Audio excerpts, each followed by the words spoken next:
Chapter 5 एक तरफा मुकाबला।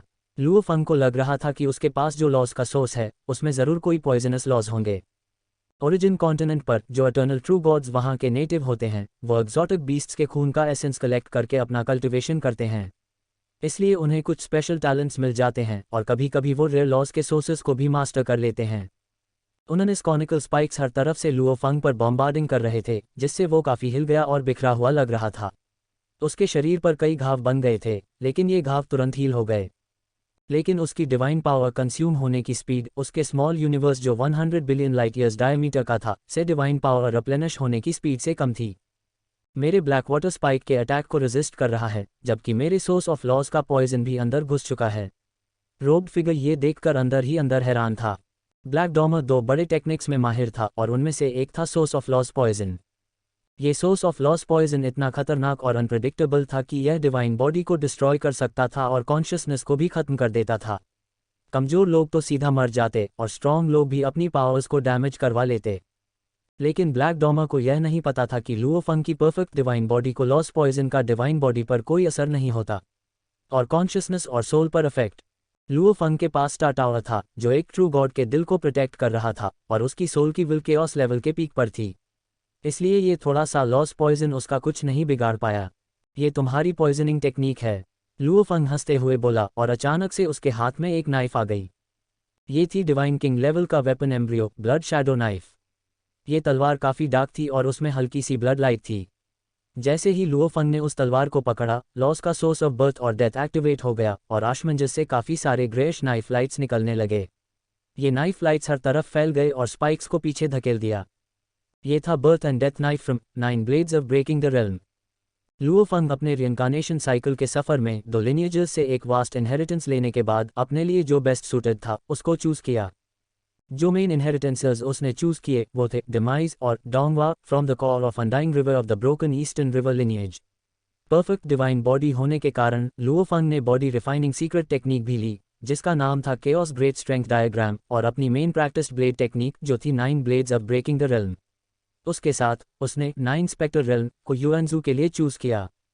लेकिन टाइम कम होने और डिमाइज और डोंगवा की हाई डिफ़िकल्टी के वजह से और केओस ग्रेट स्ट्रेंथ डायग्राम काफ़ी रिसोर्स इंटेंसिव होने के कारण लुओ फंग ने अब तक इटर्नल ट्रू गॉड लेवल के पोर्शंस कल्टिवेट नहीं किए थे। 9 blades of breaking the realm में से लुओ फंग अब तक सिर्फ एक ब्लेड को ही समझ पाया था जो था blade of creation and destruction, जो उसके source of creation and destruction mastery के साथ बेस्ट अलाइंड था। तो मेरे रूल ऑफ पॉइजन से हिट हो चुका है और फिर भी इतना एरोगेंट कैसे हो सकता है?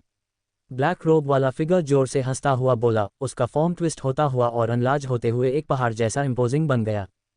इस वक्त उसने स्केल आर्मर पहनी हुई थी और वो एक मॉन्स्ट्रस क्रिएचर के जैसा दिख रहा था जो सीधा खड़ा था, 4 मजबूत पैरों और एक पावरफुल टॉसो के साथ जिसमें 8 डार्क ब्लू आर्म्स थे और 3 हेड्स ग्रो कर रहे थे। हर हेड लिजर्ड जैसा दिखता था। ब्लैक डॉमर अपने 3 हेड्स और 8 हाथों के साथ हर एक पंजे में एक ब्लैक स्पेयर था। हर सांस के साथ पॉइजन फैल रहा था जो हजारों माइल्स तक एक्सटेंड हो रहा था और कई वेजिटेशन को मुरझा रहा था। एक पहाड़ की तरह इम्पोजिंग दिखते हुए वो 3 बड़े हेड सब लुओ फंग को घूरने लगे और एक लो ग्राउल निकालते हुए बोले, क्या तू अपना असली रूप नहीं दिखाएगा? लुओ फंग एक हाथ में ब्लेड पकड़े हुए उस टावरिंग फिगर की तरफ देखते हुए बोला, बस इतना ही है। ओरिजिन कॉन्टिनेंट के एटर्नल ट्रू गॉड्स ज़्यादातर ह्यूमनॉइड फॉर्म में रहते थे जो जनरली एक ब्लेड के हाइट के बराबर होती थी। जैसे कि लुओ फंग के पास जो इन्फॉर्मेशन थी उसके मुताबिक ओरिजिन कॉन्टिनेंट के एंशिएंट बीइंग्स सबसे ज़्यादा युआन का रेवरेंस करते थे जो एक ह्यूमनॉइड फॉर्म है। इसीलिए divine Kings of that level usually इसी फॉर्म को मेंटेन करते हैं। जैसे ऊपर वैसे नीचे ओरिजिन कॉन्टिनेंट के कई कल्टिवेटर्स, चाहे वो mechanical race, metal life forms या प्लांट ट्राइब से हों, सब हैबिचुअली ह्यूमनॉइड फॉर्म्स को मेंटेन करते हैं। लेकिन जब बात बैटल की आती है और अपनी फुल पावर अनलीश करनी होती है तो सब अपने ट्रू फॉर्म्स रिवील करते हैं। अपने ट्रू फिजिकल फॉर्म्स में ही ये लोग अपनी पूरी स्ट्रेंथ को परफेक्टली हार्नस कर सकते हैं। ज़्यादा छोटा फॉर्म मेंटेन करने से उनकी पावर कंस्ट्रेन हो सकती है, इसलिए उन्हें अपना असली रूप दिखाना पड़ता है। नॉर्मली एक इन्फिनिट डिवाइन बॉडी अपने साइज को मर्जी से बढ़ा सकती है। इवन छोटी फॉर्म में भी वो अपनी पूरी स्ट्रेंथ से परफॉर्म कर सकते हैं। लुओ फंग ये बात अच्छी तरह समझता था, वो भी अपना साइज बदलने में केपेबल था और उसकी पावर अनअफेक्टेड रहती थी। फिर मरने के लिए तैयार हो जा। ब्लैक डॉमर अपने 3 फरोशियस हेड्स के साथ बड़े कदम लेते हुए बादल के ऊपर से निकल गया। एक ही स्टेप में उसने डिस्टेंस कवर किया और उसके 8 स्पीयर्स ने हेवन और अर्थ को कवर कर दिया जैसे वो लुओ फंग पर अटैक करते हैं। लुओ फंग ने खुद को एक ग्रे मिष्टी ब्लेड लाइट में बदल लिया। एक टावरिंग मैसिव फॉर्म और एक छोटी फॉर्म एक पल में टकरा गई। बूम! उस ब्लेड लाइट में source of creation and destruction की मिस्टीरियस पावर थी, जो एक divine king level blade embryo के माइट से भरपूर थी, और इसमें लुओ फंग के परफेक्ट डिवाइन बॉडी का शानदार डिवाइन पावर भी इन्फ्यूज्ड था। चाहे लुओ फंग ने अभी रिसेंटली एटर्नल ट्रू गॉड की पोजीशन हासिल की थी, लेकिन इस एक ब्लेड स्ट्राइक की पावर बहुत ही टेरिफाइंग थी। स्पीयर्स की पावर भी उतनी ही फियरसम थी। ब्लैक डॉर्मर, जो कई सालों से एक एटर्नल ट्रू गॉड था, सीक्रेट टेक्निक्स को कल्टिवेट कर चुका था और कई रिसोर्सेज का उपयोग करके अपने आप को 8th लेवल ऑफ इटर्निटी तक ले आया था। उसका ये स्पीयर क्लियरली उसकी ताकत और डेप्थ को दिखाता था। ब्लेड लाइट और स्पीयर टकरा गए। लुओ फंग अपने छोटे से स्टैचर के साथ और ब्लैक डॉर्मर अपने मैसिव फॉर्म के साथ दोनों पीछे की तरफ जोल्टेड हो गए। यही वजह है कि वो खजाने के लिए कम्पीट करने की हिम्मत रखता है। उसमें कुछ स्ट्रेंथ है। ब्लैक डॉर्मर अब ज्यादा सीरियस हो गया। उसके 8 काले स्पीयर्स मिलकर लुओ फंग पर तेजी से अटैक करने लगे। स्पीयर के साथ डायरेक्ट कॉन्फ्रंटेशन में लुओ फंग का लाइफ एंड डेथ ब्लेड सिर्फ एक इक्वल मैच के लिए माना गया। अब जब 8 स्पीयर्स परफेक्टली कोऑर्डिनेट कर रहे थे तो थ्रेट बहुत ज्यादा बढ़ गया। ये weapon secret technique Black Dormer के मेजर मेथड्स में से एक थी, black sky spear technique. Black Dormer ने इस सीक्रेट टेक्निक को हजारों सालों तक स्टडी किया था और एक suitable 8 arm divine body cultivate की थी। इस 8 आर्म फॉर्म के साथ उसने ये भयानक स्पीयर टेक्निक का इस्तेमाल किया। इस समय ब्लैक स्काई स्पीयर टेक्निक को पूरी तरह से डिप्लॉय किया गया और लुओ फंग को महसूस हुआ कि स्पीयर्स उसके इर्द गिर्द आसमान और धरती को कवर कर रहे हैं। मेरी शानदार ब्लेड टेक्निक सिर्फ यह एक मूव है, life and death blade. Luo Feng थोड़ा शर्माया, क्योंकि वह अभी हाल ही में एटर्नल ट्रू गॉड बना था और ओरिजिन कॉन्टिनेंट पर आया था। उसके पास अपने हेरिटेज को स्टडी करने का वक्त नहीं था। ब्लड शैडो नाइफ उठा के लुओ फंग बार बार सिर्फ लाइफ एंड डेथ ब्लेड का ही इस्तेमाल कर रहा था, लेकिन 8 इंजीनियसली कोऑर्डिनेटेड स्पीयर शैडोज से वह पूरी तरह से दब गया। कभी कभी वह पियर्सिंग या स्लैशिंग के शिकार हो रहा था और जमीन पर गिरता जा रहा था। क्या हो रहा है? उसने अपने डिवाइन बॉडी को इतने हाई रेल्म तक रिफाइन किया है, फिर भी उसकी ब्लेड टेक्निक इतनी ऑर्डिनरी कैसे हो सकती है? ब्लैक डॉर्मर और भी कॉशियस हो गया, कभी भी अपने एनिमी को अंडरएस्टिमेट करने की हिम्मत नहीं की, जो एक इटर्नल ट्रू गॉड था। लेकिन उसे यह नहीं पता था, लुओ फंग के पास किसी बॉडी रिफाइनिंग सीक्रेट टेक्निक को कल्टिवेट करने का वक्त ही नहीं था। उसका डिवाइन बॉडी सिर्फ इसलिए इतना स्ट्रॉन्ग था क्योंकि वह भी हाल ही में इटर्नल ट्रू गॉड बना था। उसकी ब्लेड टेक्निक काफ़ी अच्छी थी क्योंकि उसने एक काफ़ी फॉर्मिडेबल मूव मास्टर किया था। वह कुछ प्लान बना रहा होगा। ब्लैक डॉर्मर कॉशियस रहने वाला था। वह अपने एनिमीज़ के टैक्टिक्स पर आसानी से ट्रस्ट नहीं कर सकता था। डिवाइन पावर को बर्न करो। ब्लैक डॉर्मर की ऑरा अचानक एक्सप्लोड हुई। उसकी डिवाइन पावर इग्नाइट हुई। उसकी स्ट्रेंथ और स्पीड ड्रामेटिकली बढ़ गई। ये ओवरवेलमिंग ऑरा लुओ फंग को भी शॉक्ड कर गई। लुओ फंग ने बिना किसी देरी के अपनी डिवाइन पावर भी इग्नाइट की। Divine power ignition.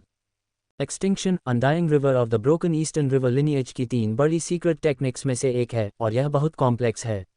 यह इटर्नल ट्रू गॉड्स के लेवल पर डिवाइन पावर को बर्न करने का मेथड है और लुओ फंग ने अभी तक इसे पूरी तरह से नहीं समझा है। उसका डिवाइन पावर बर्न करने का टेक्निक नेचुरली काफ़ी क्रूड है और ब्लैक डॉर्मर के मास्टर्ड मेथड से काफ़ी कम रिफाइंड है। डिवाइन पावर बर्न करने से और उसकी स्ट्रेंथ इतनी नहीं बढ़ रही। क्या वह डिवाइन पावर बर्न करने का सीक्रेट टेक्निक नहीं सीखा? तो फिर उसके पास खजाने के लिए लड़ने की हिम्मत कहाँ से आई? ब्लैक डॉर्मर के दिमाग में ये सोच चली गई, पर उसकी एक्शंस रुक नहीं रही। 8 स्पीयर्स की ताकत और भी टेरिफाइंग हो गई। Boom boom boom.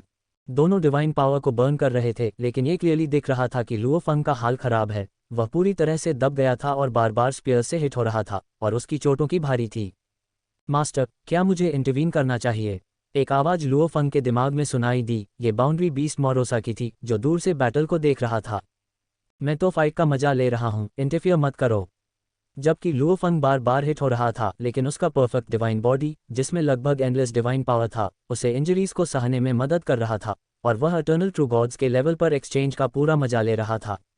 Black dormer पूरी तरह से डोमिनेट कर रहा था, लेकिन फिर भी वह लुओ फंग को मार नहीं पा रहा था, जो उसे डीपली शॉक कर रहा था। कितना स्ट्रॉन्ग बॉडी रिफाइनिंग टेक्निक है। फिर उसे मेरी किलिंग मूव दिखाता हूँ। Black sky spear technique, unity of all worlds. Black Dormer का बर्निंग डिवाइन पावर तेजी से 8 स्पीयर्स में भर गया और सराउंडिंग वर्ल्ड को डिस्टॉर्ट कर दिया। एक पल में लुओ फंग ने देखा कि एक स्पीयर डेविस्टेटिंग फोर्स के साथ उस पर गिर रही है, सीधा उसके सिर पर। बूम! ये पावर पहले से ज़्यादा स्ट्रॉन्ग था और लुओ फंग तुरंत नीचे गिर गया। लेकिन जैसे ही वह गिर रहा था, दूसरा स्पीयर, फिर तीसरा स्पीयर आता है। एक पल में हजारों स्पीयर्स लुओ फंग पर बरस रही थीं। वह गिरते वक्त अपने आप को डिफेंड नहीं कर पा रहा था और हर स्पीयर अटैक को अपने शरीर से सहना पड़ा। कुछ ही देर में जब वह आसमान से गिर रहा था तो हजारों स्पीयर्स ने उसे हिट किया। वह बीटिंग से डिसोरिएंटेड फील कर रहा था। उसके शरीर में एक अनंत भयावह फोर्स कंटिन्यूअसली घुस रहा था जो उसकी डिवाइन पावर को अनाइलेट कर रहा था। वह जमीन पर स्मैश हो गया और भयावह शॉकवेव चारों तरफ फैल गया, जिससे पेड़ गिर गए, पर्वत गिर गए और 1 मिलियन माइल के अंदर के बीस्ट चुप हो गए, सब जमीन पर लेटे रहे। यहाँ तक कि ओरिजिन कॉन्टिनेंट का स्टेबल ग्राउंड भी एक मैसिव बेसिन में ब्लास्ट हो गया, जिसमें लुओफंग पिट के सेंटर में पड़ा था। लुओफंग ब्लिंक किया और पिट में बैठ गया। मास्टर को बहुत बुरा मारा गया। दूर से बाउंड्री बीस्ट मोरोसा, जो अपनी ऑरा छुपा के देख रहा था, अपनी आंखें ढकने से नहीं रोक पाया और हार्ट कम्युनिकेशन भेजी, मास्टर क्या आपको सच में मुझे इंटरवीन करना नहीं है? ज़रूरत नहीं, मैं ठीक हूँ। लुओफंग ने हार्ट कम्युनिकेशन के माध्यम से जवाब दिया। फिर वह ऊंचा ब्लैक डॉमर की तरफ देखा। ब्लैक डॉमर ने छोटे लुओफंग की तरफ देखा। उसके 3 हेड शॉक से भरे हुए थे, अभी तक नहीं मरा।